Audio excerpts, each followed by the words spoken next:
விடுதலை சிறுத்தைகள் கட்சித் தலைவர் தொல் திருமாவளவனின் அண்மைய பேச்சுக்கள் அரசியல் களத்தில் பேசும் பொருளாகிக் கொண்டிருக்கின்றன. இந்த பேச்சுக்கள் அவர் அங்கம் வகிக்கும் கூட்டணியை நோக்கியதாகவே இருப்பதும் கவனிக்கத்தக்கதாகி இருக்கிறது.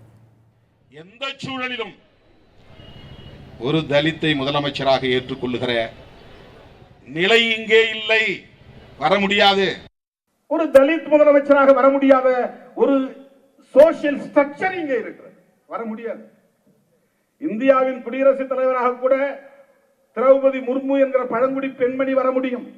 ராம்நாத் கோவிந்த் என்கிற ஷெட்யூல் இனத்தை சார்ந்தவர் வர முடியும்.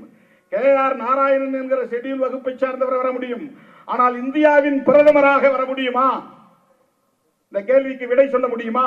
தலித் இந்த மண்ணில் முதலமைச்சராக முடியாத நிலை இருக்கிறது என்று எனக்கு இருக்கிற ஏக்கத்திலிருந்து நான் சொல்லவில்லை, அல்லது என்னுடைய இயலாமையிலிருந்து நான் சொல்லவில்லை.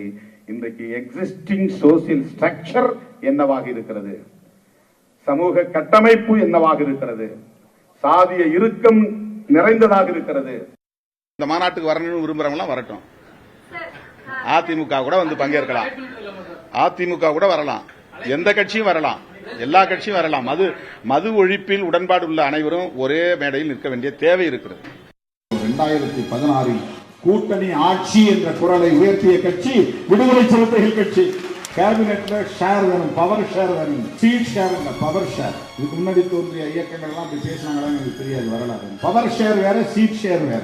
கேபினெட்ல இடம் வேணுங்கிறது பவர் ஷேர், கூட்டணியில இடம் வேணுங்கிறது சீட் ஷேர்.